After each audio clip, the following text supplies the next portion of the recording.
Hello friends, stay with Souvik চ্যানেলে সবাইকে স্বাগত।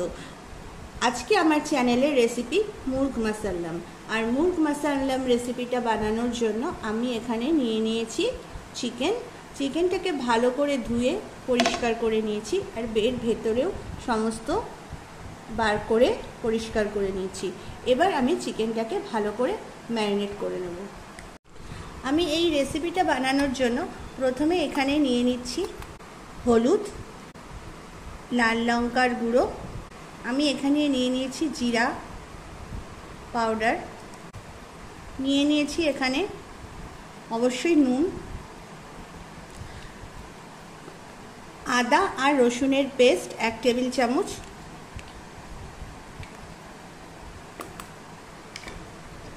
আর এখানে আমি নিয়ে নিয়েছি একটা হোমমেড মুর্গ মাসাল্লামের জন্য বানানো একটা গুঁড়ো মশলা। এই মশলাটা তোমরা যদি দেখতে চাও তাহলে আমাকে অবশ্যই কমেন্ট করে জানিও, আমি এটার একটা আলাদা ভিডিও তোমাদের সাথে শেয়ার করব। তো এই মশলাটা আমি এর মধ্যে দিয়ে দিচ্ছি। এবার আমি এর মধ্যে দিয়ে দিচ্ছি লেবুর রস। আমি এখানে 2টো লেবু থেকে রস বার করে নিয়েছি।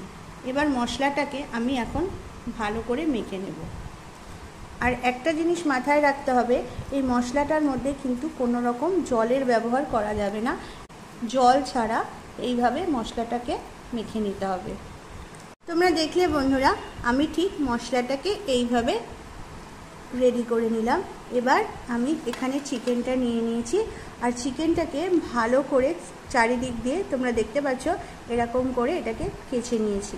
দুদিকে এরকম করে আমি এটাকে কেচে নিয়েছি যাতে সমস্ত মশলাগুলো এর মধ্যে ঢোকে।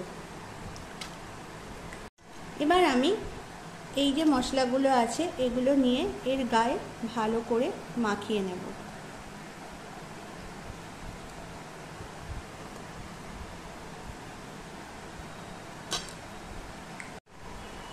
আমি এর ভিতরেও মশলাগুলোকে ভালো করে হাত দিয়ে মেখে নেব।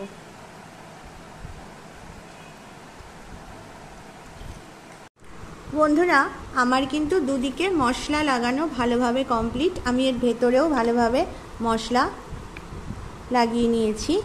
এরপর আমি এটাকে ফ্রিজে 2 থেকে 3 ঘন্টা ম্যারিনেট করে রেখে দিয়েছিলাম। দেখতে পাচ্ছ তোমরা এখানে কতটা জল বেরিয়েছে। আমি এখানে এখন বানিয়ে নেব, আমি যে চিকেনের মধ্যে যে পুরটা দেব সেই পুরটা এখন আমি বানিয়ে নেব। এর জন্য আমি এখানে নিয়ে নিয়েছি চিকেন কিমা। কড়াইতে দিয়ে দিয়েছি তেল, আর পেঁয়াজ আদা রসুন বাটাটা এর মধ্যে আমি দিয়ে দিচ্ছি, দিয়ে একটু কষিয়ে নেব।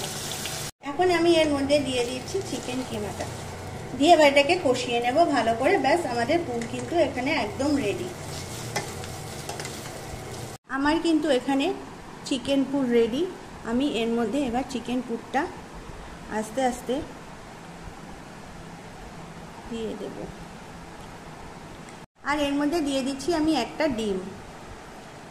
এখানে আমি সুতো দিয়ে পাটাকে ভালো করে একদম টাইট করে পেঁচিয়ে বেঁধে নেব, যাতে চিকেনের পাগুলো বা চিকেনটা কোনোভাবে ছড়িয়ে না যায় এবং এর পুরটাও ভিতর থেকে বেরিয়ে না আসে। এখানে আমার কিন্তু বেঁধে নেওয়া একদম কমপ্লিট। এবার এটাকে আমি ভেজে নেব। ঠিক এরম করে এটাকে দিয়ে দিতে হবে, দিয়ে এটাকে ভেজে নিতে হবে ভালো করে। এখানে আমার চিকেনটা দুদিকেই ভালোভাবে ভেজে নেওয়া কমপ্লিট। এবার আমি এর গ্রেভি বানিয়ে নেব। এর জন্য আমি এখানে দিয়ে দিয়েছি পেঁয়াজ বাটা, এর মধ্যে আমি আদা রসুন আর টমেটো পেস্ট করে নিয়েছি, সেইটা এর মধ্যে দিয়ে দিচ্ছি। এবার পুরো মশলাটাকে এখন ভালো করে কষিয়ে নেব। এখানে আমি একটা মশলা বানিয়ে নেব। এর জন্য আমি এখানে নিয়েছি কাঁচা আর পাকা লঙ্কা, নিয়ে নিয়েছি পোস্ত, নিয়েছি আলমন্ড বাদাম, আর নিয়েছি কাজু আর চীনাবাদাম বা কাঠবাদাম। একটু জল দিয়ে দিচ্ছি, দিয়ে এটাকে বেটে এর একটা ফাইন পেস্ট আমি বানিয়ে নেব। এখানে কিন্তু আদা, পেঁয়াজ, রসুন, টমেটো একদম ভালো করে কষানো হয়ে গেছে। এবার আমি এই পেস্টটা এর মধ্যে দিয়ে আরেকটু ভালো করে কষিয়ে নেব। আমার এখানে মশলাটা প্রায় কষানো হয়ে গেছে। আর এবার আমি এর মধ্যে দিয়ে দেব 1 টেবিল চামচ আমচুর পাউডার। আর চিকেন ম্যারিনেশনের সময় যে মশলাটা আমি দিয়েছিলাম সেই ভাজা মশলাটা আমি এখানে আরেকটু দিয়ে দিচ্ছি। এবার আমার কিন্তু মশলা কষানো কমপ্লিট। এবার আমি চিকেনটাকে এর মধ্যে দিয়ে দিচ্ছি।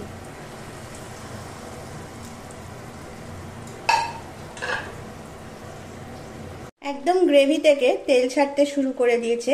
আমাদের রান্নাটা কিন্তু এখানেই কমপ্লিট। এবার আমি এর মধ্যে 1 ঢাকনা কেওড়া ওয়াটার দিয়ে দিচ্ছি। এখানে আমাদের কিন্তু রান্নাটা একদম কমপ্লিট। তাহলে আশা করছি বন্ধুরা তোমাদের আমার আজকের এই রেসিপি ভালো লেগেছে।